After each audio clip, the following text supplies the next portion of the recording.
प्रेम से बोलेंगे राधे राधे।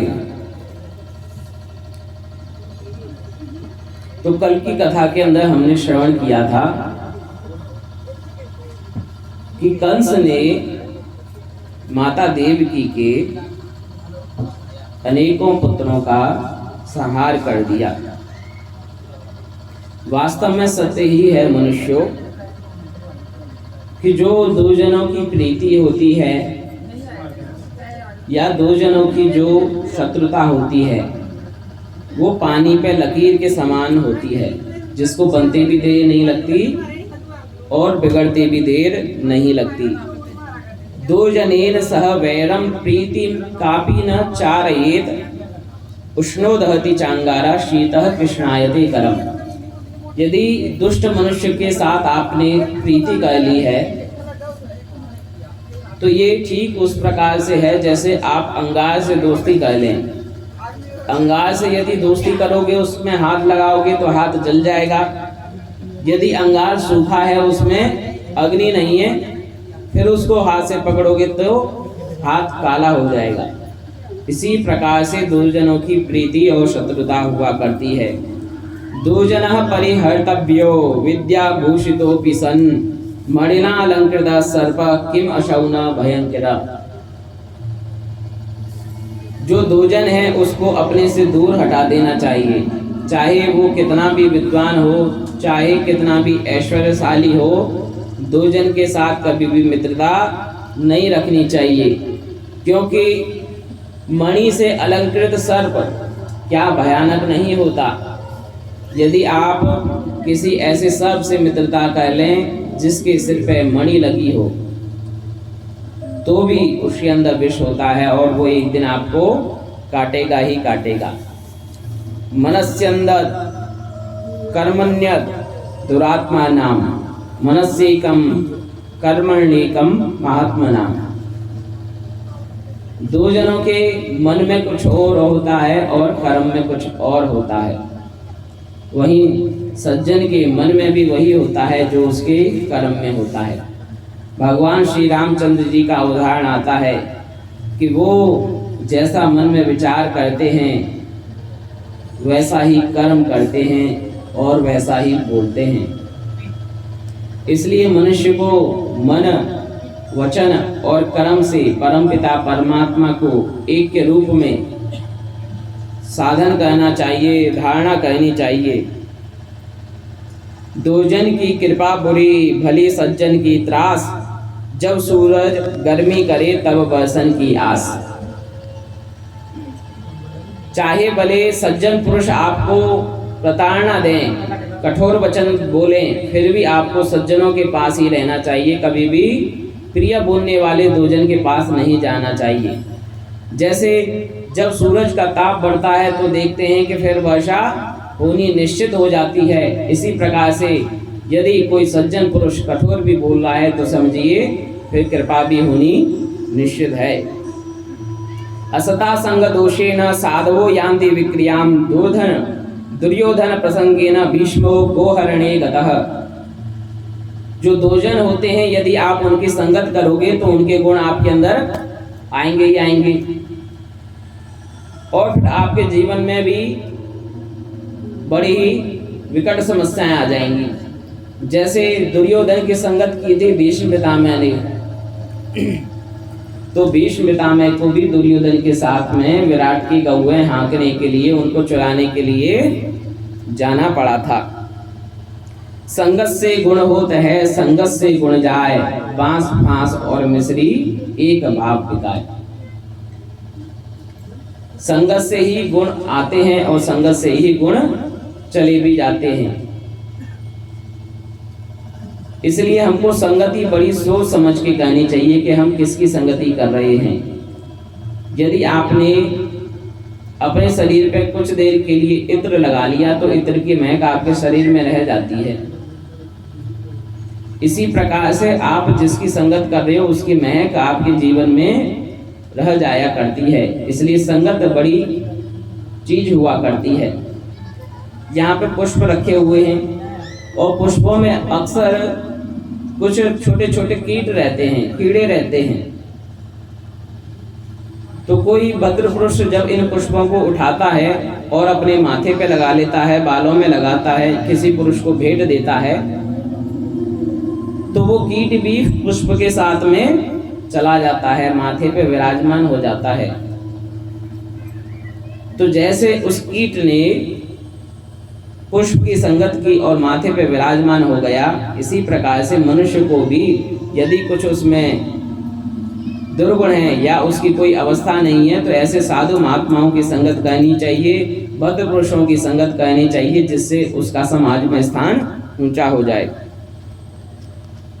ज्ञान बड़े गुणवत की संगत, ध्यान बड़े तपस्वी संग कीने, मोह बड़े परिवार की संगत, लोभ बड़े धन में चित दीने, क्रोध बड़े नर मूढ़ की संगत, काम बड़े त्रिया संग कीने, बुद्धि विचार विवेक बड़े जब साधुन की संगत कीने।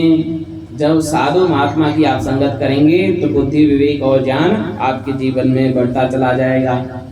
त्यज दुर्जन संसर्गम भज साधु समागमनम, कुरु धर्मम अहोरात्रम स्मरम नित्यम अनित्यताम। सदा धर्म का चिंतन करो, अपने जीवन में धर्म विद्या धन का सदा इस प्रकार से संचय करो जैसे कि आपको लगे कि मैं कभी भी मरने वाला नहीं हूँ। और धर्म इस प्रकार से करो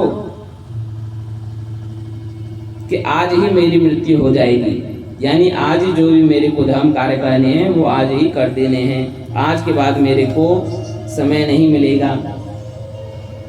कुशल वैद्य की संगत से करे विष अमृत को काम, मन लगा ले आपनो प्रभु अमृत की खान। कुशल वैद्य विष को भी लेकर के उससे दवाई बना दिया करता है। इसी प्रकार से कोई भी वस्तु हो, यदि अच्छे जौहरी व्यक्ति के पास चले जाए, अच्छी संगति को प्राप्त हो जाए, तो वो अमृत का काम कर लेती है। इसलिए अपना मन भी हम प्रभु के चरणों में लगा करके रखें, क्योंकि परमपिता परमात्मा अमृत की खान है। तो भगवान श्री कृष्ण जी का प्राकट्योत्सव कल हमने बहुत ही सुंदर तरीके से मनाया। नंद बाबा के यहाँ पे कोई संतान नहीं हो रही थी, संतों की सेवा करके नंद बाबा ने अपने घर पे संतान उत्पन्न की। नंदस्त्व आत्मज उत्पन्ने जाता हिलादो महामना, आहूय विप्रान वेद ज्ञान स्नाचा शुचि लंकृता। सभी ब्राह्मणों ने, सभी विप्रवालाओं ने आकर के गोकुल में भगवान श्री कृष्ण जी के लिए गीत गाए। वाचेत्वा स्वस्तयन जात कर्मात् जस्य वै, कार्यामास विधिवत पितृदेवाचनम यथा। सारे ब्राह्मणों ने आकर के स्वस्ति वाचन किया और नंद बाबा व्रत लेते हैं, संकल्प लेते हैं, भगवान के लिए प्रार्थना करते हैं, अनेकों प्रकार के दान वह करते हैं और इतना कुछ वो दान में देते हैं कि फिर जो ब्राह्मण थे उनको अयाचक बना देते हैं। शुकदेव जी ने 18 श्लोकों में नंद उत्सव का वर्णन किया है। ऐसा प्रतीत होता है कि श्रीमद् भागवत महापुराण के जितने भी 18,000 श्लोक हैं उनका सारा जो रस है इसी के अंदर निचोड़ दिया है।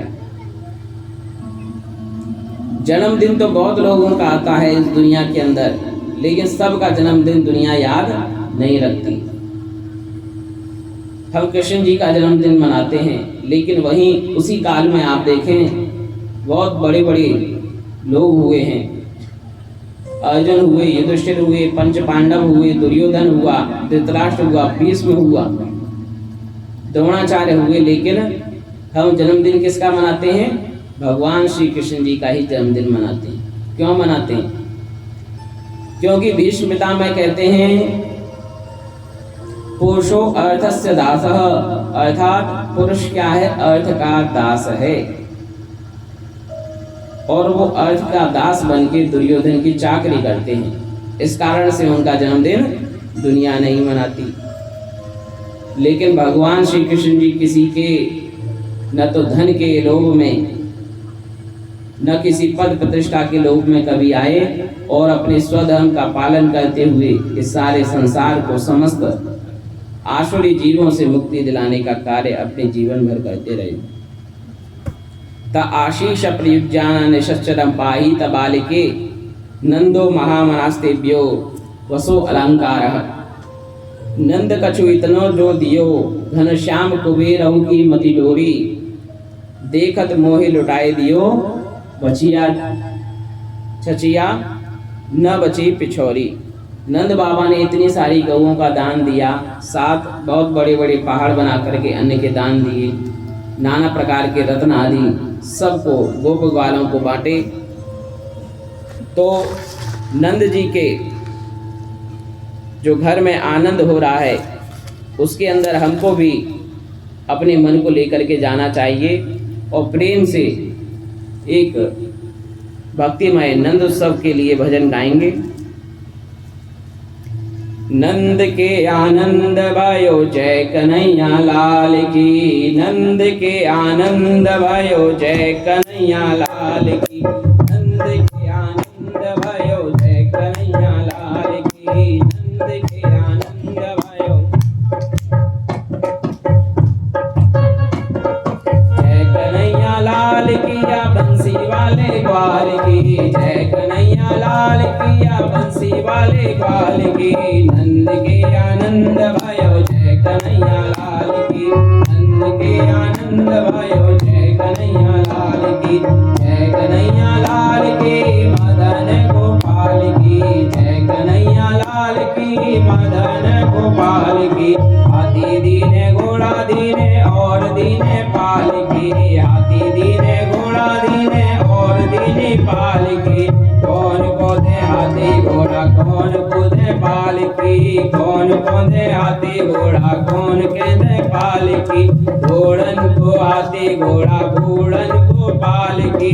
छोरन को लाडू पेड़ा घोड़न को लापसी। नंद के आनंद भयो जय कन्हैया लाल की। नंद के आनंद भयो जय कन्हैया।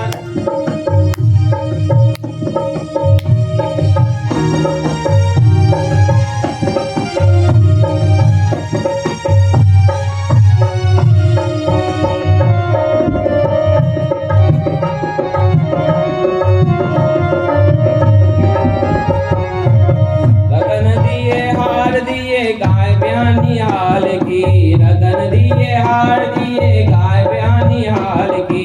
कंठा और कठुला दीने दीने मुक्ता माल की। कंठा और कठुला दीने दीने मुक्ता माल की। गंगा दीने दर्पण दीने दिन्नी बिन्नी बाल की। गंगा दीने दर्पण दीने दीनी बिन्नी बाल की। जय यशोदा लाल की मदन गोपाल की। जय यशोदा लाल की मदन गोपाल की। जय हो दाऊ दयाल की। जय बोलो नंद लाल की। जय हो दाऊ दयाल की। जय बोलो गोपाल की हाथी घोड़ा पाल की। जय बोलो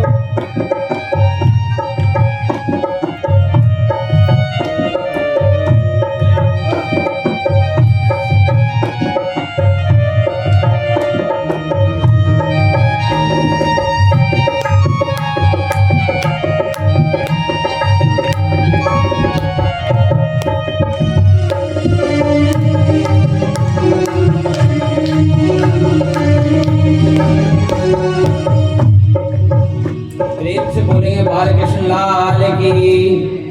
राधे रानी सरकार की।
प्रेम से बोलेंगे वृंदावन बिहारी लाल की, राधा रानी सरकार की।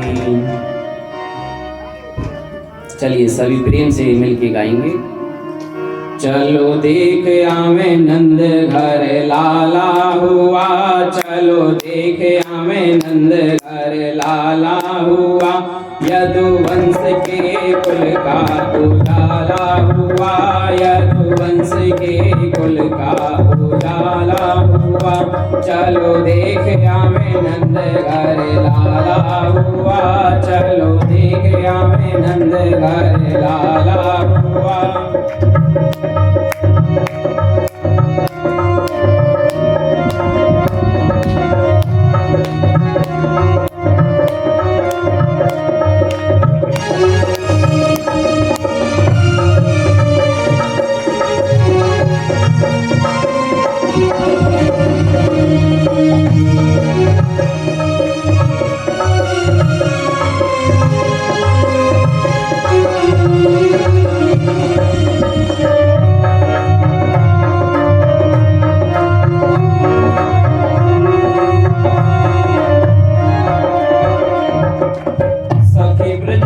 सब बाल होके दिल में खुशहाल, सखी ब्रज के सब बाल होके दिल में खुशहाल, भैया गर्दन में डाल नाचे दे दे के ताल, भैया गर्दन में डाले नाचे दे दे के ताल।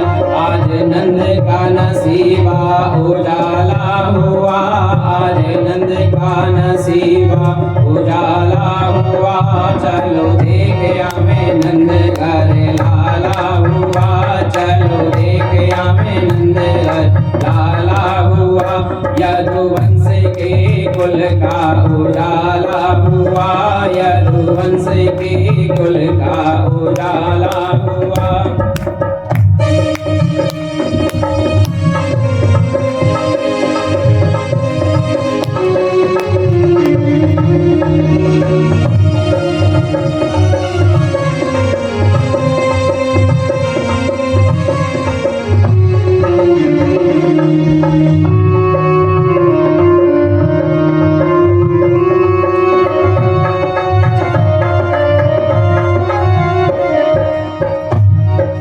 सभी हिल मिल के ग्वाल करे जय जय गोपाल, सभी हिल मिल के ग्वाल करे जय जय गोपाल, बाजे शंख घड़ियाल जन्म लीनो नंद लाल, बाजे शंख घड़ियाल जन्म लीनो नंद लाल, ओ झूले अंगना में पलना लाला हुआ, चलो देख आवे नंद घर लाला हुआ, चलो देख आवे नंद घर लाला हुआ।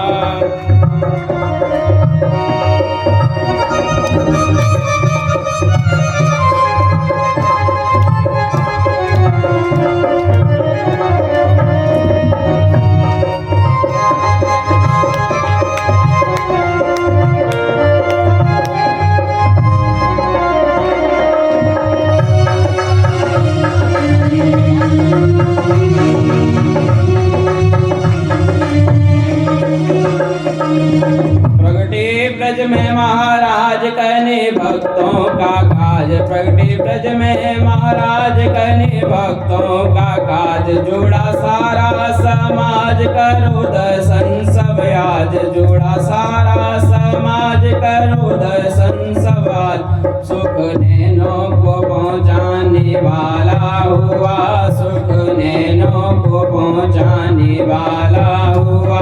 चलो देख आवे नंद घर लाला हुआ, चलो देख आवे नंद घर लाला हुआ। यदुवंश के कुल का उजाला हुआ, यदुवंश के कुल का उजाला हुआ।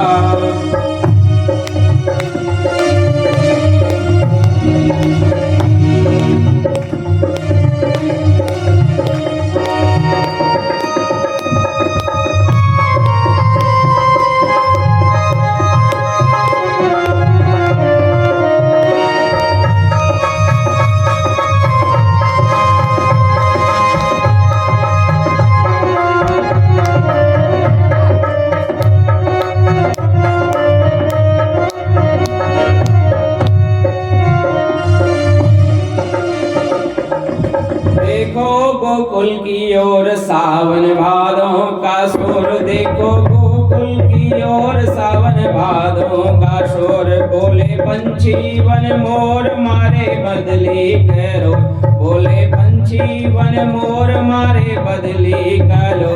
बूंद आनंद की बरसाने वाला हुआ, बूंद आनंद की बरसाने वाला हुआ।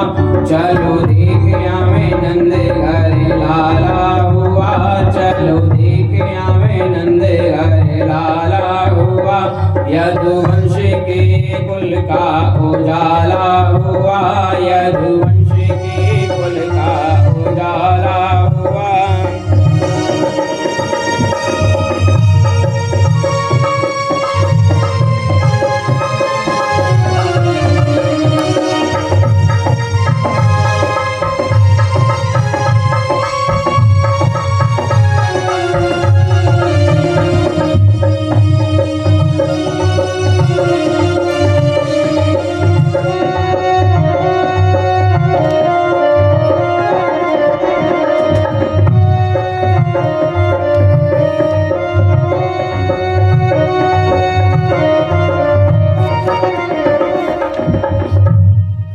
वृंदावन बिहारी लाल की। प्रेम से बोलेंगे राधे राधे।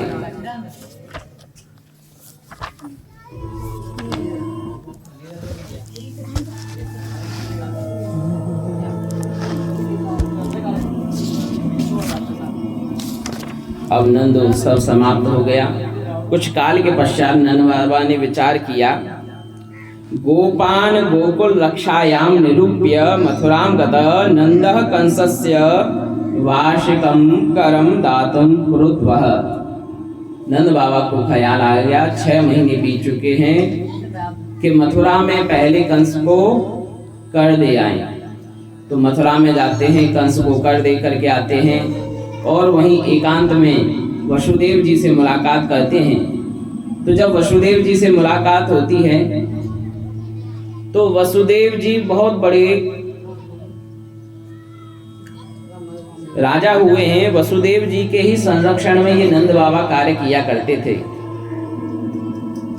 तो वसुदेव जी बोले राम राम कहने के बाद में हालचाल पूछे तो हालचाल बता दिया। वसुदेव बोले कि तुम बताओगे नहीं तो क्या हमको पता नहीं चलेगा कि तुम्हारे घर में लाला हुआ है, तुमने हमको इसकी सूचना क्यों नहीं दी। तो नंद बाबा बोलते हैं कि भैया देखो तुम्हारे घर में पहले ही इतनी विपत्ति आई पड़ी है, तुमको जो है कारावास में डाला हुआ है कंस ने, माता देवकी को डाला हुआ है, तुम्हारी जो भी संतानें हुई उनको कंस ने मार डाला। तो तुम्हारे दुख के बीच में अपना सुख सुनाने की मेरे मन में इच्छा नहीं हुई। अहोते देवकी पुत्रा कंसेन बहवो हता, एका विशिष्टा व राजा कन्या सापी दिवंगता। सारे पुत्र तुम्हारे मार दिए, एक कन्या थी वो भी आकाश में उड़ करके चली गई। देखिए नंद बाबा का हृदय कितना विशाल है। उनके हृदय में तो स्वयं आनंद है, पर वसुदेव महाराज के दुख को वे समझते हैं, इसलिए अपने परम मित्र को बुरा न लगे उनके दुख में सम्मिलित हो रहे हैं। वास्तव में मित्र वही है जो अपने मित्र के दुख में साथ देता है। जेन मित्र दुख होई दुखारी तिनहि बिलोकत पातक भारी। जो अपने मित्र के दुख में दुखी नहीं होते उनको बहुत बड़ा पातक लगता है। निज दुख गिरि सम रज करि जाना, मित्रक दुख रज मेरु समाना। अपना दुख यदि पहाड़ के समान हो तो उसको एक छोटे से कण के समान मानना चाहिए, और मित्र का थोड़ा सा भी दुख हो तो उसको बहुत बड़ा पहाड़ के समान मान करके उसका निवारण करना चाहिए। वसुदेव को लाला की चिंता हुई और कहने लगे कि तुम यहाँ पर आए हो, लेकिन तुम्हारे पीछे हो सकता है गोकुल में कुछ ना कुछ उत्पात हो जाए, इसलिए गोकुल में चले जाओ। और नंद बाबा विचार करते हैं कि वसुदेव महाराज ऐसे ही कोई बात नहीं बोलते, उन्होंने मुझको ये बात बोली है तो कुछ ना कुछ अवश्य गोकुल में हो सकता है उत्पात होगा। ऐसा विचार करके वो गोकुल की ओर प्रस्थान कर दिए। उधर आकाशवाणी के अनुकूल कंस ने अपने दैत्यों को इस कार्य पर लगा दिया था कि जो भी नवजात बच्चे उत्पन्न हुए हैं उनको किसी न किसी प्रकार से मार दिया जाए। तो पूतना को भी इस कार्य के लिए नियुक्त किया गया। उधर पूतना कंस के आदेशों से बालकों को मारने का कार्य कर रही थी। बाल घातनी बन करके ग्राम ग्राम में विचरण कर रही थी, और ग्राम में विचरण करते हुए गोकुल में पधारी। कंसेन प्रहिता घोरा पूतना बाल घातनी। जैसा उसका नाम है वैसे ही उसका काम है, पूतना अर्थात पूतना। वो सभी पूतों को सपूतों को शिशुश्चारा निगनंती, बच्चों को मार देने वाली है। पूरे ग्राम रजादिशु, सारे नगर और ग्राम के बच्चे उसने, नवजात बच्चे जो भी सद्य उत्पन्न हुए थे सबको विनाश के कगार पे ला दिया। बच्चों को जहर पिलाना मारना उसका काम था। वह देखी गोकुल में सब गोपियां बधाई देने जा रही हैं, तो विचार की कि यहाँ पे कोई एक सुंदर बालक ने जन्म लिया है। तो ऐसा विचार करके अपना सुंदर सा रूप बनाया और यशोदा माँ के घर में पहुंच गई। उसे बधाई देने के लिए लाला के पास पहुंची। यशोदा माँ ने पहुंचा पूछा, बोला कि मैं तुम्हारे दूर की रिश्तेदार हूँ। तो यशोदा माता बहुत बिजी थी, व्यस्त थी, अपने कार्यक्रम में ध्यान नहीं दिया। बच्चे की तरफ उंगली कर दी कि बच्चा इधर है। तो लाला ने मौसी को आते ही देखा तो आंखें बंद कर ली। तो बहुत विद्वानों का इसमें मत है कि भगवान ने सोचा क्या हम इस ब्रज प्रदेश में आए थे, जन्म लिए कि दूध पिएंगे, माखन पिएंगे, लेकिन कहाँ ये पूतना मौसी आ गई जो हमको सीधे जहर पिलाने आ गई। अभी माखन मिश्री तो खाया नहीं, सीधे ही जहर पीने का काम करना पड़ रहा है। तो भगवान भोलेनाथ का ध्यान किया। जैसे ही पूतना मौसी ने जहर भरा स्तन लाला के मुख में लगाया तो लाला ने पहले तो जहर का पान किया, फिर दुग्ध का पान किया और फिर उनके ही प्राणों का पान करने लगे। पूतना बोली कि छोड़ो छोड़ो, मेरे को बड़ी पीड़ा हो रही है, लेकिन भगवान एक बार किसी को पकड़ लेते हैं तो फिर छोड़ते नहीं, उसका कल्याण ही कर देते हैं। तो पूतना के प्राण निकलने लगे तो वो छोड़ करके भागी और बाहर जा करके ठोकर लगने के कारण मृत्यु को प्राप्त हो गई। भगवान आज के दिन 6 दिन के हो गए थे। तो मैया ने जब ये चीज दृश्य देखा, नंद बाबा आए कि एक घोर बहुत बड़ी राक्षसी लाला को मारने के लिए आई है और लाला उसके स्तनों पे क्रीड़ा कर रहे हैं। इस दृश्य को देखा तो मैया ने लाला को गोद में उठाया और उसकी गोमय राख से, गोमूत्र से नजर उतारी और मैया ने कन्हैया को पंचगव्य से स्नान कराया। गोरज से पूरे अंगों में गोरज लगाई। गोमूत्रेण स्नापयित्वा पुनर्गोरज सारगवम। हे भगवान, मेरे लाला की रक्षा करो। पता नहीं ये पूतना निशाचरी कहाँ से आ गई बच्चों को मारने वाली? नंद बाबा बोले पूतना अवश्य ही अनर्थ करने वाली है। इसने हमारे लाला के साथ कुछ ना कुछ अनर्थ करने की कोशिश की है। उसी के कारण से भगवान ने कोई ऐसा प्रताप किया है कि भगवान के प्रताप के कारण से ये मारी गई है। पूतना का न तो नाम अच्छा, न ही काम अच्छा, न कुल अच्छा, न गोत्र अच्छा, पर न आहार विचार, किसी का विचार नहीं। लेकिन भगवान न जाने कौन से गुण पर रीझ जाते हैं, तो भगवान ने पूतना को वही गति दी जो यशोदा मैया को दी, जो एक माता की गति होती है। जन अवगुण प्रभु मान न काऊ, दीन बंधु अति मृदुल स्वभाव। भगवान का ऐसा स्वभाव है कि यदि आप भगवान का भजन करेंगे, यदि भगवान को किसी भी भाव में भजेंगे, जैसे मैंने कल ही बताया था कि भगवान से संबंध जोड़ो। भाए को भाए अनक आलसहु, नाम जपत निशित सहु। किसी भी अवस्था में हो, भगवान का नाम स्मरण करते रहिए तो निश्चित रूप से आपका कल्याण हो जाएगा। भगवान का ऐसा कृपामय स्वभाव है कि भगवान अवगुण देखते नहीं। यदि अवगुण देखने लग जाएं तो हमारे अवगुणों का कोई था नहीं है, अंत नहीं है। इसलिए भगवान कृपा करने के लिए कोई ना कोई बहाना ढूंढते हैं कि इसके जीवन में मेरे को थोड़ा सा भी पुण्य का आचरण मिल जाए तो मैं इसको महान दुख से त्राण दूंगा। त्रायति महतो भयात, महान भय से भगवान ताड़ देते हैं। इसलिए हमको सदा भगवान का सुमिरन करना चाहिए। इसलिए भगवान का सुमिरन करते हुए हम भी अपने मन को भगवान के चरणों में लगाएं और बहुत ही प्यारा एक भजन के माध्यम से भगवान के चरणों में अपने मन को लगाने की प्रार्थना करते हैं।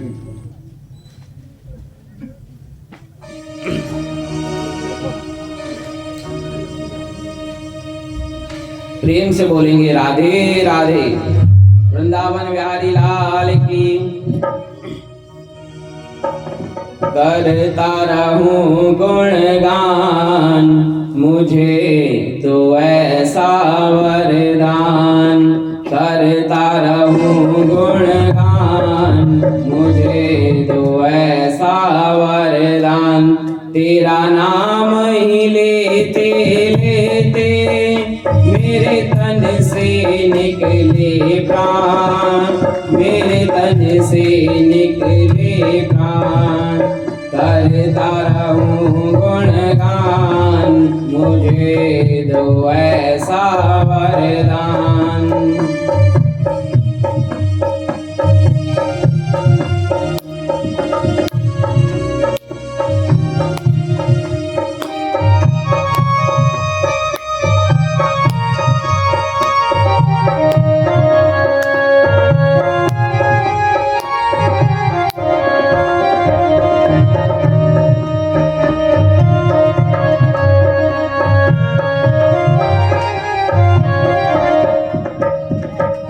तेरी दया से मेरे भगवन मैंने ये नर्तन पाया। तेरी सेवा में बाधाएं डाल जग की मोह माया। तेरी दया से मेरे भगवन मैंने यह नर्तन पाया। तेरी सेवा में बाधाएं डाले जग की मोह माया। फिर भी मैं अर्ज करता हूँ, हो सके तो देना ध्यान, हो सके तो देना ध्यान। करता रहूं गुणगान, मुझे दो ऐसा वरदान।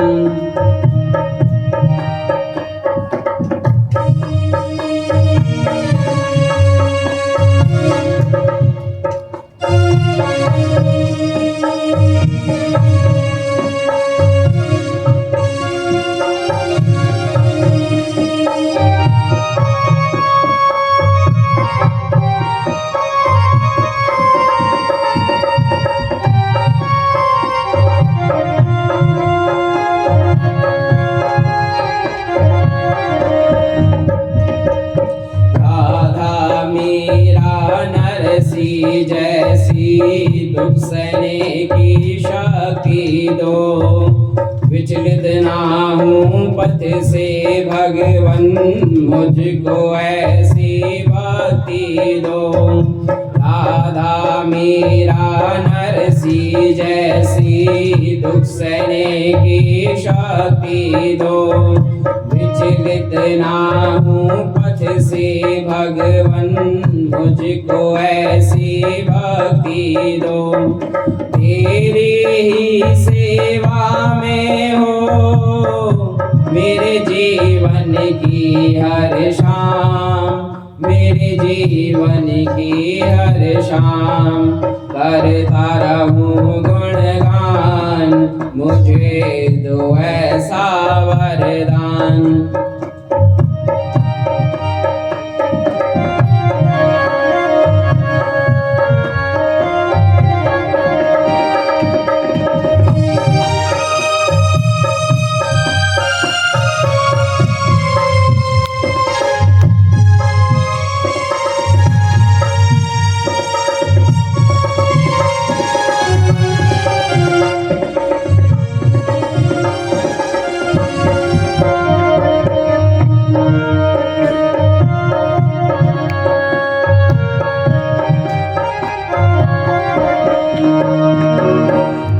मालूम कब कौन किस घड़ी तेरा बुलावा आ जाए।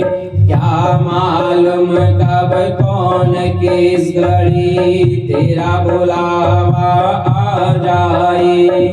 मेरे मन की इच्छा मेरे मन ही मन में रह जाए। मेरे मन की इच्छा मेरे मन ही मन में रह जाए।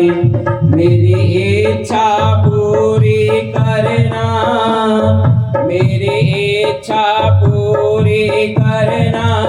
मेरे प्रियतम कृपा निधान, मेरे प्रियतम कृपा निधान।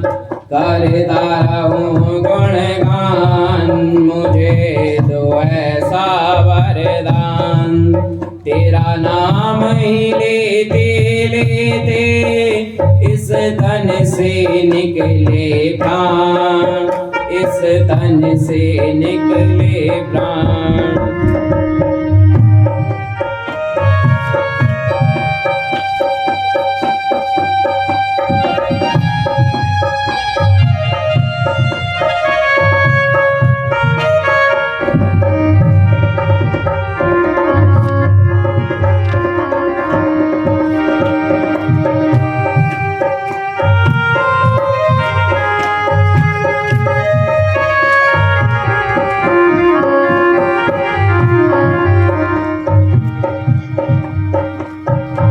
से बोलेंगे वृंदावन बिहारी लाल की। एक दिन कन्हैया का जन्म नक्षत्र आया तो माँ ने लाला को बहुत सुंदर श्रृंगार किया। गोपाल को सुंदर सजा करके पालने में झुलाने लगी मैया। इतने में मैया क्या देखती हैं कि लाला ने करवट बदल ली। तो करवट बदल ली तो माता जी बहुत प्रसन्न हुई, यशोदा माता, और पूरे गांव में बुलावा भेजा कि लाला ने करवट बदली है, उसका बुलावा आया है। तो रात को गीत गाने के लिए, नाचने गाने के लिए महिलाएं जुटने लगी। तो जैसे ही महिलाएं आई तो गोपियों को देख करके यशोदा माता कहती हैं कि अभी शांत रहो, क्योंकि मेरा बच्चा अभी अभी सोया है, नहीं तो वो जाग जाएगा। तो गोपियां कहती हैं यदि बच्चे को ही सुलाना था तो हमको क्यों बुलाया, तो हम जा रही हैं। तो कहते हैं आपको जाने की जरूरत नहीं, चलो एक काम करते हैं, लाला को बाहर सुला देते हैं। तो बाहर सकट के नीचे लाला को पानी को लगा दिया मैया ने, और अंदर आकर के पूरे आंगन में गीत गाने लगी। और गीत गाने लगी तो लाला का ये गीत सुन करके जो निद्रा थी वो भाग गई।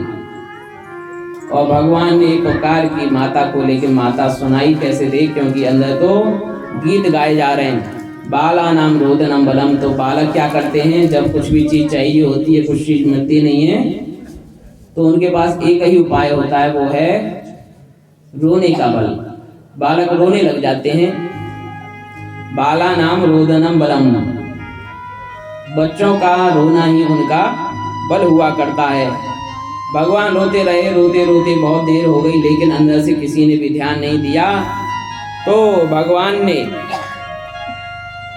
गाड़ी को इतनी तेजी से लात मारी कि पूरा छकड़ा उल्टा हो गया और वे छकड़े के ऊपर आ गए। तो बहुत शोर की आवाज वहां पे सुनाई दी। उसको सुन करके सारे गोप ग्वाल अंदर से भी आए। तो आकर के देखते हैं, मैया देखती हैं कि लाला तो शकट के ऊपर है, मैं तो नीचे लटा के गई थी और ये शकट कैसे उल्टा हो गया? क्या कोई आंधी आई, तूफान आया, क्या बात हुई? तो एक गोप आकर के कहता है कि मैया मैंने स्वयं अपनी आंखों से देखा कि तेरे लाला ने एक लात इसमें जोर से मारी और शकट उल्टा हो गया। तो मैया कहती है तो क्या बावरा हो गया है? मेरा लाला छोटा सा है, अगर ये लात भी मार दे तो क्या शकट उल्टी हो जाएगी? जरूर तूने कुछ ना कुछ शैतानी की है, उसी के कारण से ये बात हो गई है। तो मैया ने सोचा कि कुछ ना कुछ घर में उपद्रव आ गया है, तो इसलिए मैया ने ब्राह्मणों को बुला करके ग्रह शांति करवाई। और ग्रह शांति करवा करके मैया एक दिन बच्चे को लेकर के लाला को दूध पिला रही हैं। और दूध पिलाते पिलाते बहुत देर हो गई, लेकिन लाला मैया को छोड़ नहीं रहे। तब मैया ने धीरे से उनके पैरों पे अपनी उंगली फिराई और उन्होंने दूध पीना छोड़ दिया। एक बार इधर नंद बाबा देखते हैं कि लाला पूरे 100 दिन का हो गया है। उधर वसुदेव जी को भी चिंता हुई। उन्होंने लाला की देखरेख के लिए, उसके नामकरण के लिए गर्गाचार्य जी को नंद बाबा के यहाँ भेजा और कहा कि लाला का नामकरण करके आओ। तो गर्गाचार्य जी बोले कि बताओ तुम्हारे लाला के यहाँ मैंने सुना है कि बहुत उपद्रव हो गया है घर में, परिवार में। लाला का नाम बताओ तो मैं कुछ ग्रह शांति का उपाय बता दूं। तो कहते हैं कि नामकरण तो अभी हुआ नहीं है, तो आप ही कर दीजिए। तो गौशाला में जाकर के नामकरण के लिए बैठ जाते हैं। उधर यशोदा मैया और रोहिणी मैया आपस में अपने पुत्रों का अदला बदली कर लेती हैं। कृष्ण जी और बलराम जी को आपस की अदल बदल की गोद में रख लेती हैं परीक्षण के लिए कि गर्गाचार्य जी कितने बड़े महान संत हैं, उनकी बड़ी प्रसिद्धि सुनने को मिल रही है। जैसे ही कन्हैया को देख करके गर्गाचार्य जी देखते हैं तो उनकी आनंद में समाधि लग जाती है और कुछ देर के लिए वो निशब्द हो जाते हैं। और जब सब आकर के बैठते हैं तब गर्गाचार्य जी से पूछते हैं, यशोदा मैया बताओ मेरे बच्चे का नाम क्या रखा जाए? तो गर्गाचार्य जी कहते हैं, अयम ही रोहिणी पुत्रो रमयन सुहृदो गुणई आख्यास्यते रामेति बलाधिक्यात बलम विभु। बल की अधिकता होने से इसका नाम बलराम होगा, लेकिन याद रखो ये तुम्हारा पुत्र नहीं है, ये रोहिणी माता का पुत्र है जो तुमने अपनी गोद में लिया है। और रोहिणी माता की गोद में जो है उनको देख करके कहते हैं, ये लाला छोटा सा है लेकिन इसके काम बहुत बड़े बड़े रहेंगे, इसलिए बहूनि संति नामानि रूपाणि च सुतस्य ते गुण कर्माणि रूपाणि तान्यम वेद नो जना। कहूँ कहाँ लगी नाम बढ़ाई, राम न सकई राम गुण गाई। तेरे लाला के अनेकों जन्म हुए हैं, इसलिए इसके अनेकों नाम भी पढ़ेंगे, लेकिन कर्षति इति कृष्ण, ये सबके मन को कर्षण करता है, इसलिए इसका नाम कृष्ण रखा जाएगा। कृषिर भूवाचकः णश्च निवृत्तिवाचकः तयोरेक्यम परब्रह्म कृष्ण इति अभिधीयते। इसका नाम कृष्ण रखा जाता है क्योंकि ये सबके मन को कर्षण करने वाला है, आकर्षण करने वाला है।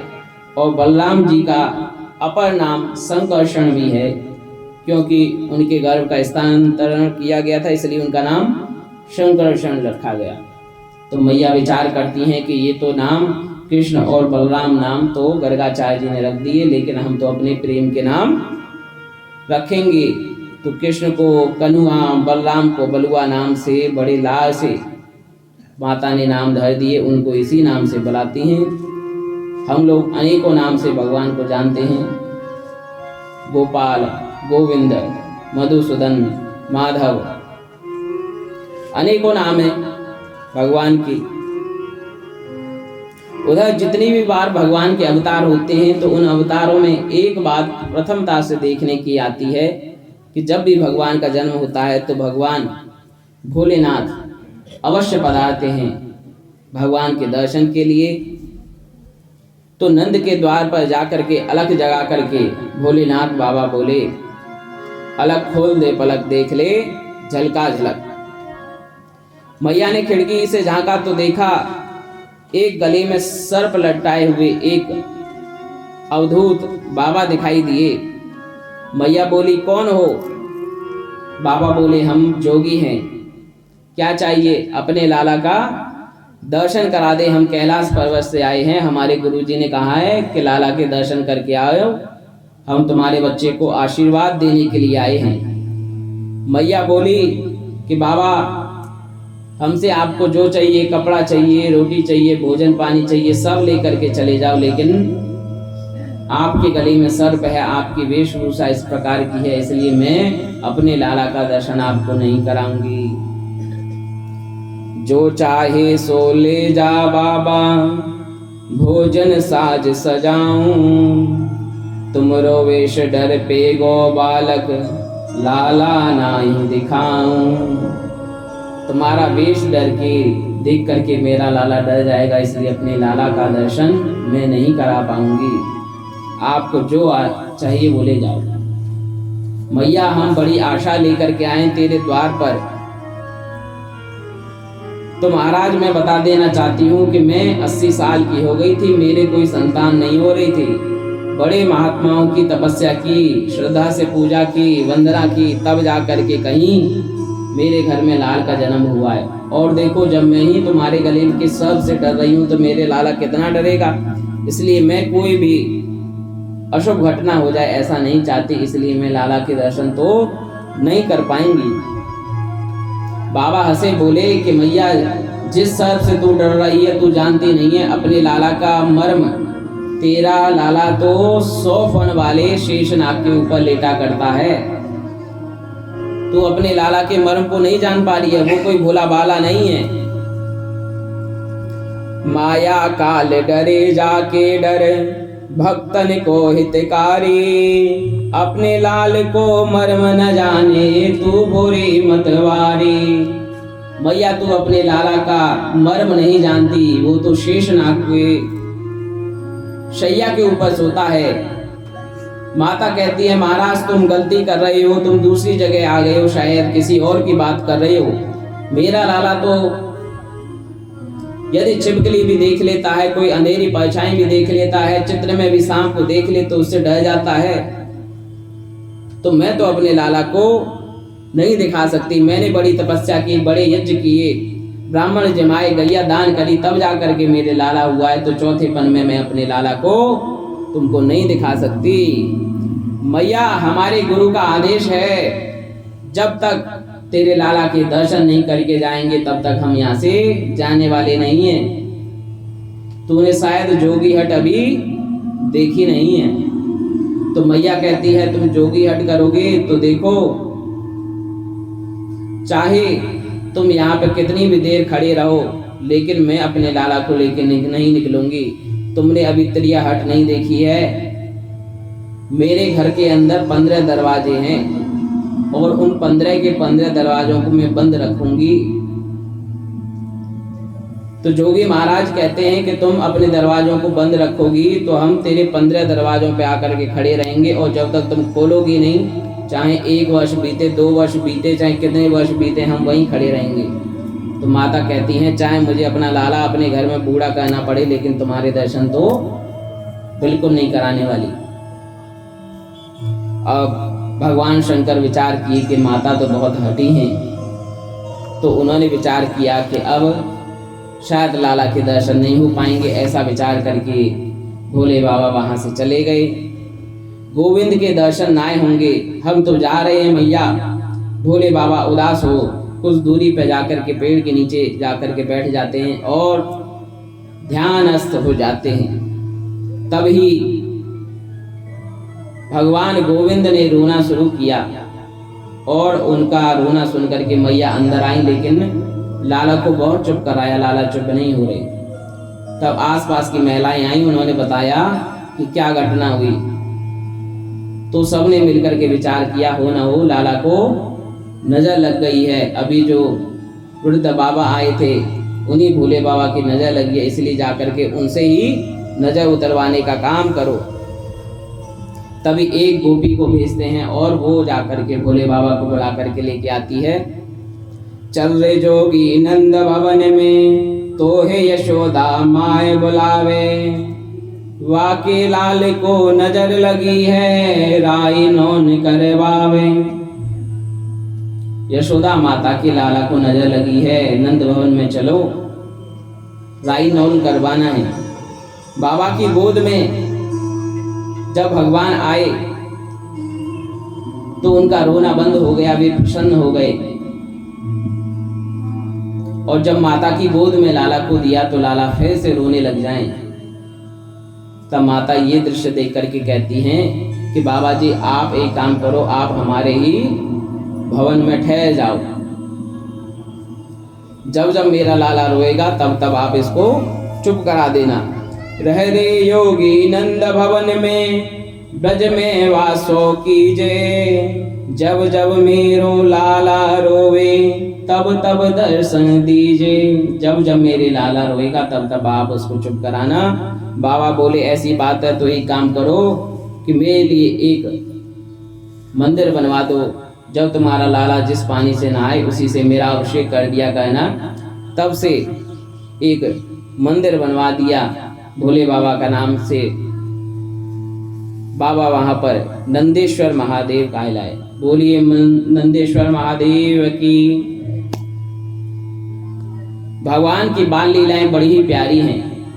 भगवान धीरे धीरे करके बड़ी अवस्था को प्राप्त हो रहे हैं। एक दिन आंगन में खेल रहे थे तो आंगन में देखते देखते क्या देखते हैं कि कंस का भेजा हुआ एक तृणावत नाम का राक्षस वहां आया। वो आंधी और बवंडर की तरह आता है और नगर के सभी चीजों को, चाहे झोपड़पट्टी हो चाहे गाड़ी हो, सबको उठा करके सबके मकान दुकानों को नष्ट कर दिया करता है। उसने देखा ये छोटा सा लाला यहाँ पे खेल रहा है तो जा करके उसने उनको उठा लिया, बवंडर में उठा लिया और उठा करके अपने कंधे पे आकाश को ले उड़ चला और पूरे गोकुल में घुमाया। भगवान ने बहुत सुंदर पूरे गोकुल के दर्शन किए और एक घूसा उसके मुख पे मारा और वो जा करके उसका गोविंदाय नमो नमः हो गया। मैया लाला को लेकर के आई। लाला अभी छोटे हैं तो घुटमुन चलते हैं, साथ में बलदाऊ भैया भी हैं, दोनों घुटमुल चल रहे हैं। मैया ने दोनों का बहुत सुंदर श्रृंगार किया है, पीतांबर पहनाया है, पीले कपड़े पहनाए हैं, आंखों में काजल लगाया है, गले में माला डाली है, सिर पे मोर पंख लगा दिया है, कमर में कौधनी, पैर में नुपुर बांधे हैं और मैया उन्हें धीरे धीरे चलना सिखा रही हैं। जिनके इशारे पे ये सारा जगत नाचता है, ऐसे गोविंद को मैया चलाना सिखा रही हैं। काले न ब्रज ताल्पे न गोकुले राम केशव। चाहे अयोध्या में राम हो, गोकुल में केशव हो, उनको चलना किसने सिखाया? उनकी माता ने। कुटमुन चलते चलते कन्हैया गौशाला में जा पहुंचे और वहां जाकर के गोबर से जाकर के अपने आप को लिपटा लिया, पूरे धूल दूसरित हो गए। तो मैया देख करके कहती हैं कि पूरा का पूरा शुकर ही हो गया है, सुअर ही लग रहा है, पूरे शरीर पर तूने गोबर लगा लिया है, कीचड़ लगा ली है। तो भगवान इशारे में अपने बलदाऊ भैया को कहती हैं कि मैया को शायद पता चल गया है कि मैं पूर्व जन्म में वराह अवतार भी लिया था। बोलिए वराह भगवान की। वराह भगवान बन के भगवान ने शुकर का अवतार लेकर के इस पृथ्वी को जल से बाहर निकाला था। तो वराह भगवान की तरह ही इस समय एकदम कीचड़ में लेटे हुए हैं भगवान। आज तो कन्हैया आंगन में बैठे बैठे रोटी माखन खा रहे हैं। धूल धूसरित हुए कन्हैया आंगन में बैठे हैं, गोबर से पूरा आंगन लिपा हुआ है। जब रोटी खाने लगे तभी एक कौवा आया और भगवान की रोटी लेकर के चला गया। ये दृश्य देख करके रसखान जी कहते हैं, धूली भरे अति शोभित श्यामजू, तैसी बनी सिन सुंदर चोटी, खेलत खात फिरे अंगना, पग पैजनी बाजत पीरी कछौती। वा छवि को रसखान विलोकत, वारित काम कला निधि कोटि, कागा के भाग कहा कहिए, हरि हाथ सो ले गयो माखन रोटी। भगवान के हाथ से माखन रोटी ले जाने वाले कागा के क्या ही अनुपम भाग हैं। कान्हा ने तभी देखा कि नंद बाबा स्नान करके आए हैं यमुना मैया में और आकर के अपना पूजा पाठ के लिए बैठ गए हैं। छोटे से शालिग्राम लिए हैं, उनको रख दिया है और पूजा कर रहे हैं। आँख बंद कर ली है। शालिग्राम के ऊपर दूध चढ़ाया, घी चढ़ाया, शहद चढ़ाया, सभी प्रकार के द्रव्य चढ़ाए, पूजा करने लगे। उधर छोटे से लाला भी घुटमुन चलते हुए नंद बाबा के पास जाकर के विराजमान हो गए। नंद बाबा ने आंखें बंद कर ली तो उन्होंने छोटा जो शालिग्राम है उसको कुछ खाने का पदार्थ जान करके मुख में रख लिया। जब बच्चे छोटे होते हैं उनको कुछ भी चीज़ दिया जाए, चाहे खेलने की हो चाहे कोई भी चीज़ हो, उसको सीधे मुख में ले करके जाते हैं। तो मुख में डाल लिया और उसको गपोरने लग गए। तो नंद बाबा का जब उन्होंने आंखें खोली देखा कि यहाँ से तो शालिग्राम भगवान गायब हैं और लाला के मुख में उनको देखा कि इसका मुख फूला हुआ है, तो एक गोलचा मार के उसके मुख से शालिग्राम भगवान निकाले। बोलिए शालिग्राम भगवान की।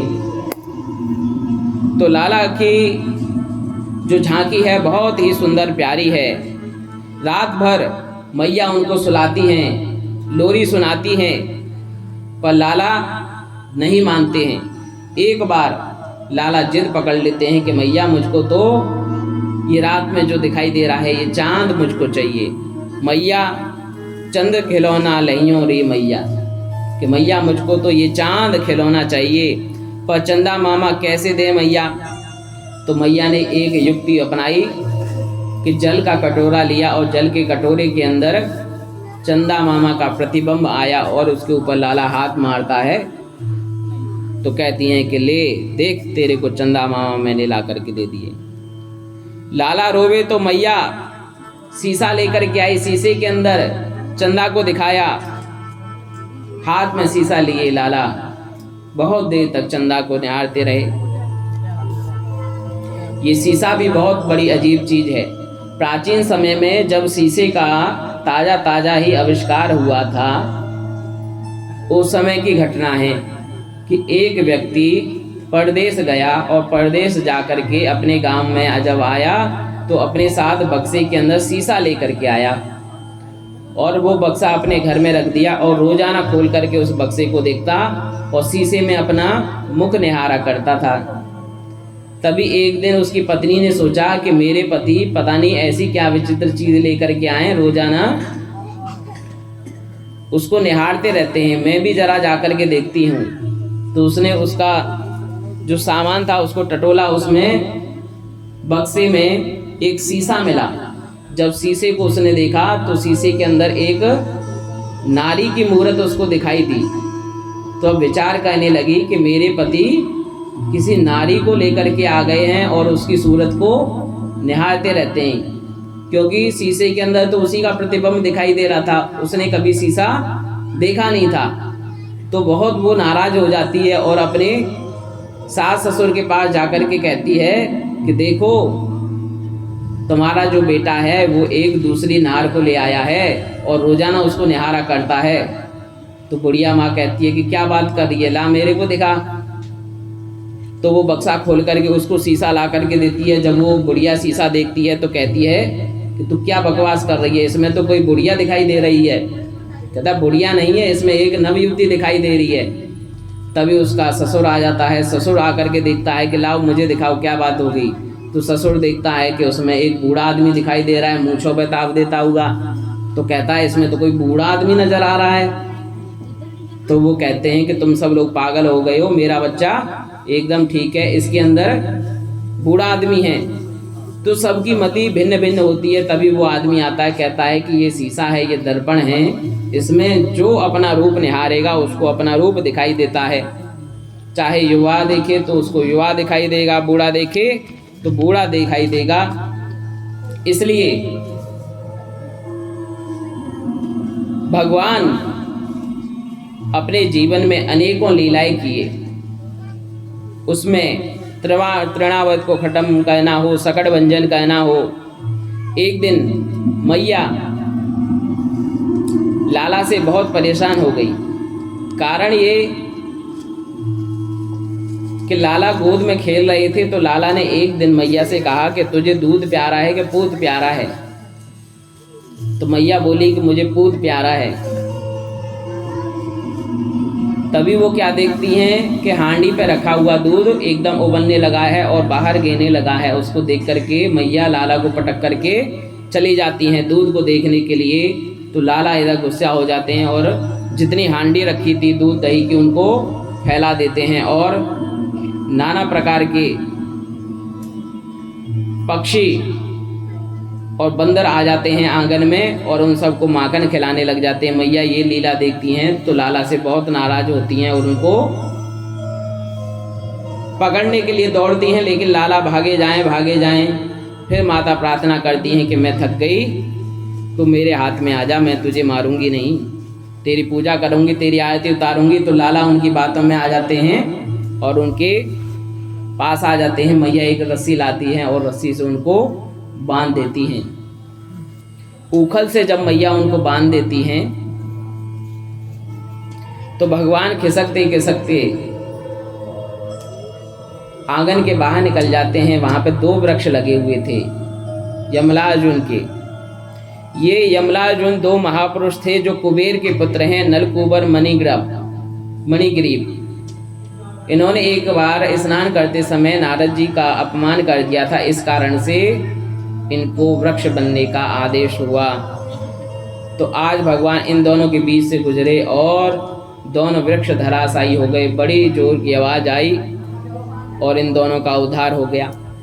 वृक्ष गिरने की आवाज सुनकर के सारे ब्रजवासी दौड़े आए। मैया ने लाला को गोद में लिया, रस्सी खोली, भगवान ने लाला को बचा लिया। मेरे हाथ में आग लगे जो मैंने लाला को रस्सी से बांधा, ऐसा विचार मैया कर रही हैं। नंद बाबा भी मैया को डपट लगाए कि तुझको ऐसा नहीं करना चाहिए था। अब नंद बाबा ने बड़ी पंचायत बुलाई, अपने छोटे भाई को बुलाया, उनका नाम है उपनंद। उपनंद को बुलाया क्योंकि उन्होंने विचार किया जब से लाला का जन्म हुआ है इस गोकुल के अंदर कोई ना कोई उपद्रव लगा हुआ है, तो कोई ऐसा ठिकाना देखा जाए जहाँ पे जाकर के हम वास करें। दूसरी कोई जगह जाने का उन्होंने विचार किया। तो उपनंद आकर के उनको बताते हैं वृंदावन के बारे में कि क्यों ना वृंदावन चला जाए, क्योंकि वृंदावन बहुत ही प्यारी जगह है। वनम वृंदावनम नाम पशव्य नवकाननम गोप गोपी गवाम सेव्य पूर्णाद्य तृणवीरुदम। वहाँ पे गायों के लिए प्रचुर मात्रा में घास है, नदी है, पहाड़ हैं, गोचर भूमि है, पर्वत हैं, हरे हरे वन हैं, तो वो उपयुक्त भूमि है। प्रेम की पिपासा देख देख निज प्रेमियों को प्रेम का समुद्र बहाया है। भावुक रसीले जन निराश न होंगे, अब कामना पूर्ति हेतु कल्पतरु लगाया है। चिंतामणि जड़ित चारु चादर बिछाही जहाँ भक्ति प्रतिभांति कुंज कुंज से सजाया है। भारत का भूषण तिलक तीनों लोकों का है, भक्तों के वास हेतु वृंदावन बसाया है। वृंदावन की महिमा बहुत ही न्यारी है, सबने सुनी और कहा कि बहुत अच्छा बहुत अच्छा। सर्वे साधुवादन इति वदंती, सभी ने साधुवाद दिया कि क्यों ना वृंदावन चला जाए। सब गाते जा रहे हैं, सब ने एक ही प्रार्थना की कि भगवान अब हम तुम्हारे हवाले हैं, मोहन तुम्हारे हाथ में, जीवन की मेरी डोर, आगे तुम्हारी मर्जी ले चल जिस भी ओर। एक बार अयोध्या, 2 बार द्वारिका, 3 बार जाकर के त्रिवेणी में नहाओगे, चित्रबार 4 बार चित्रकूट, 9 बार नासिक, बार बार जाकर बद्री केदार घूम आओगे, कोटि बार काशी केदार जगन्नाथ आदि, चाहे जहाँ जाना चाहो जाओ, होंगे प्रत्यक्ष दर्शन श्री श्याम सुंदर के, वृंदावन सा आनंद कहीं नहीं पाओगे। वृंदावन की बहुत बड़ी महिमाएं। सब बैलगाड़ी अपनी लेकर के सारा सामान सब लोगों ने रख लिया और वृंदावन की ओर प्रस्थान किया। वृंदावनम गोवर्धनम यमुना पुलानि च वीक्षासि उत्तमा प्रीति राम माधवयो नृपः। वृंदायाः तुलस्यावनं वृंदावनम् इदं वृंदावनं रम्यं मम धामैव केवलम्। अत्र ये पशवः पक्षी मृगाः कीटा नराधमा वसन्ति मामधिष्ठाय मृता यान्ति ममालयम्। पञ्चयोजनमेवास्ति वनं मे देहरूपकम्। कालन्देयं शुष्मनाख्या परम अमृतवाहिनीम्। अत्र देवाश्च भूतानि वर्तन्ते सूक्ष्मरूपतः। सर्वदेवमयश्चाहं न त्यजामि वनं क्वचित्। आविर्भावस्थिरो भावो भवेन्मे अत्र युगे युगे। तेजोमयरमम् इमं रम्यम् अदृशं चर्मचक्षुषा। भक्तों की केवल एक ही भावना है, ब्रज रज में लौट कर यमुना जल करे पान। राधे राधे रट इस तन से निकले प्राण।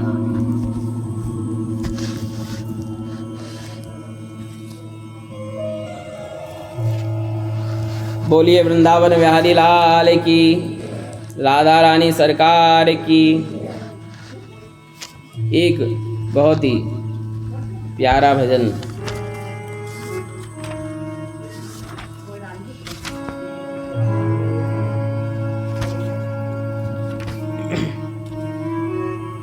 इतनी कृपा सांवरे बनाए रखना। इतनी कृपा सांवरे बनाए रखना। मरते दम तक सेवा में लगाए रखना। मरते दम तक सेवा में लगाए रखना।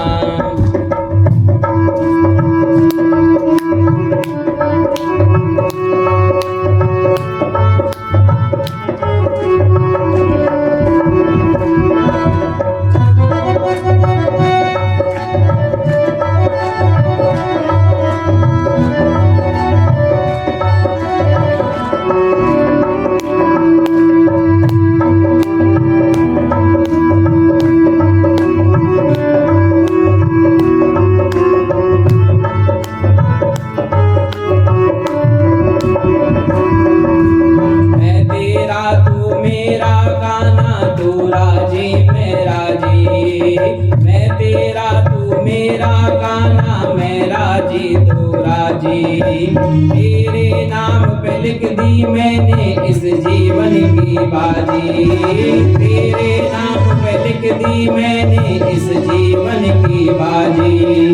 लाज तुम्हारे हाथ है, लाज तुम्हारे हाथ है, बचाए रखना।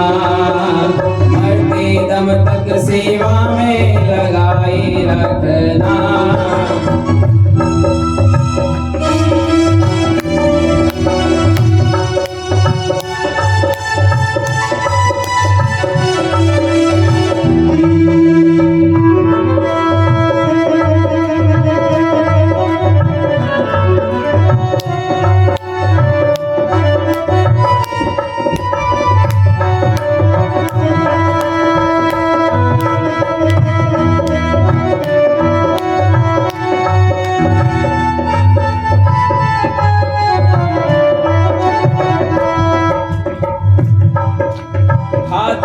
जोड़ मैं करूं प्रार्थना, भूल कभी ना जाना।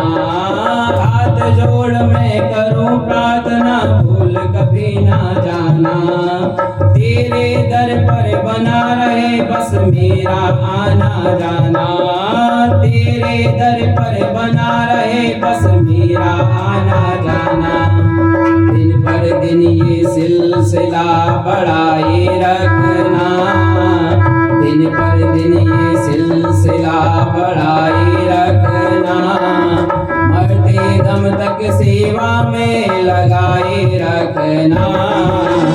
इतनी कृपा सांवरे बनाए रखना।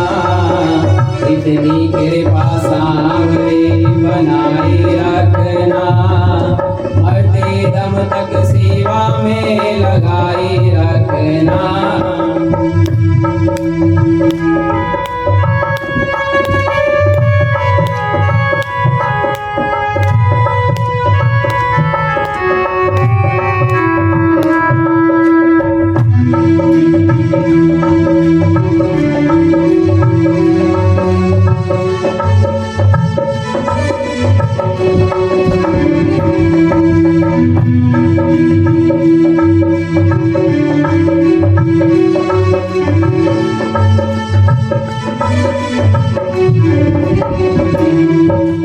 तेरे प्रेमियों में मन लगता और कहीं ना लागे। तेरे भक्तों में मन लगता और कहीं ना लागे।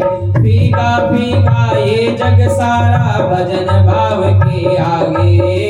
फीका फीका जग ये सारा भजन भाव के आगे। भजनों की इस भूख को, भजनों की इस भूख को बढ़ाए रखना। मरते दम तक सेवा में लगाए रखना। इतनी कृपा सांवरे बनाए रखना। इतनी कृपा सांवरे बनाए रखना। मरते दम तक सेवा में लगाए रखना।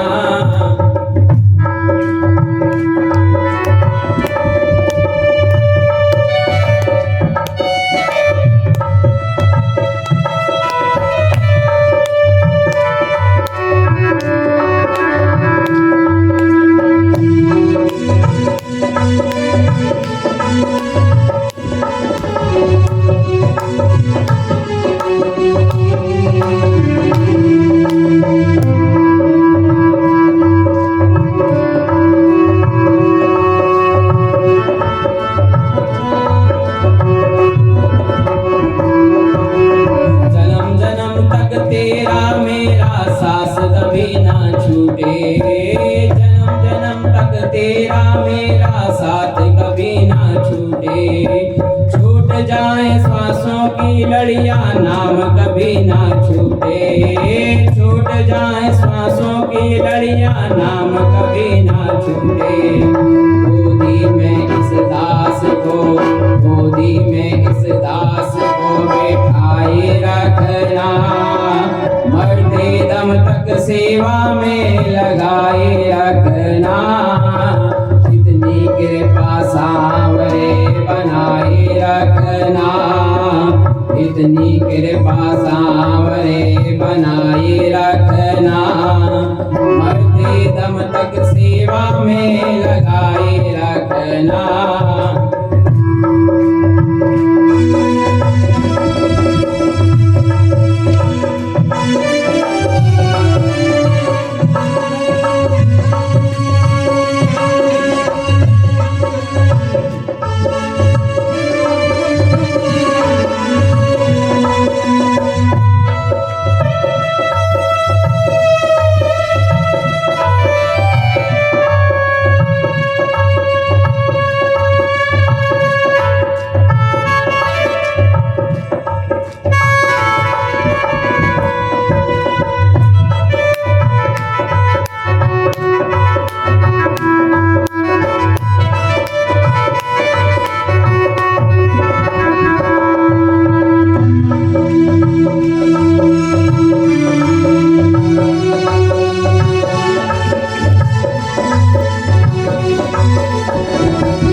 बोलिए वृंदावन बिहारी लाल की, राधा रमण सरकार की। प्रेम से बोलेंगे राधे राधे। श्री दाऊ भैया के साथ भगवान ने वृंदावन की शोभा का चित्रण देखा। 4 वर्ष की अवस्था में भगवान वृंदावन पधारे। वृंदावन में आकर प्रभु ने उसकी दिव्यता का अवलोकन किया। जिस वृंदावन में विशाल गोवर्धन पर्वत है, सुंदर सुंदर शिखर हैं पर्वतों की, सुंदर सुंदर विशाल वृक्षों की कतार दिखाई दे रही है। चारों तरफ हरे भरे खेत हैं, प्रचुर मात्रा में गोचर भूमि है। वस्तुतः यह जो ब्रज का क्षेत्र है, ये गोचर भूमि के रूप में जाना जाता है, यानी पशुओं के चरने के लिए यहाँ पे बहुत अच्छी मात्रा में घास और फसल हुआ करती थी। भगवान विचार करते हैं, खूब हरी घास है यहाँ पर, गैया खूब आनंद से खाएंगी और मैं भी गैया चराने जाऊंगा। तो मैया से प्रार्थना करते हैं कि मुझको भी गैया चराने के लिए भेजो। लेकिन मैया कहती हैं, अभी तुम छोटे हो, पहले बछड़ों के साथ जाया करो। तो बछड़े देकर के उनको वत्साचरण के लिए भेजती हैं। तो जंगल में जब भगवान जाते हैं दाऊ भैया के साथ में, तो देखते हैं कि एक वत्सासुर नाम का दैत्य बछड़ों के बीच में आकर के बैठ जाता है। भगवान उसको पहचान लेते हैं और उसको वहीं पर उसके पैर पकड़ करके इतनी जोर से जमीन पे मारते हैं कि वो मारा जाता है। एक दिन भगवान बछड़ों को पानी पिला रहे थे। पानी पिलाने के लिए यमुना किनारे लेकर के गए। वहां पर बकासुर नाम का दैत्य बगुले के आकार का शरीर लेकर के बैठा हुआ था। चोंच उसने पूरी खोल रखी थी। उसी के अंदर भगवान जाकर के प्रवेश किए और उसने चोंच को बंद कर लिया। तो भगवान ने अपना जो विग्रह इतना गर्म किया कि उसको अपनी चोंच खोलनी पड़ी और उन्होंने उसकी चोंच को तोड़ करके उसका पेट फाड़ दिया। तो इस प्रकार से भगवान ने बकासुर का भी अंत कर दिया। एक बार जब प्रभु आंख में चौनी खेल रहे थे तो गोपाल सारे गोपाल छुपने के लिए गुफा ढूंढने लगे। तो अघासुर नाम का एक अजगर अपना मुंह खोले पड़ा हुआ था, तो उसके अंदर जाकर के समा जाते हैं सारे गोपाल। तो वहां से भी भगवान उनको बचा करके लेकर के आते हैं। सकृत देव प्रपन्नाय तवास्मीति चायते अभयम सर्वभूतेभ्यो ददामि तत्प्रतम मम। एक बार शरणागत होकर जो कहता प्रभु मैं तेरा, कर देता सब भूतों से अभय, मैं उसे यह व्रत मेरा। उद्धव जी भगवान को समझाते हुए कहते हैं, बाध्यमानोपि मदभक्तो विषयी अजितेन्द्रिय प्राय प्रगल्भा भक्त्या विषय ना भूयते। मेरा भक्त कभी विषयों में पड़ता नहीं है। यदि गलती से प्रमादवश कुछ अज्ञानवश भटक भी जाए तो मैं उसको संभाल लिया करता हूँ। भटकते वे हैं जो अपने बल पे इतराते हुए स्वयं चलते हैं, पर जो भगवान के हाथों में अपने मन की डोर थमा देते हैं तो उनका रास्ता भी भगवान ही संवारते हैं।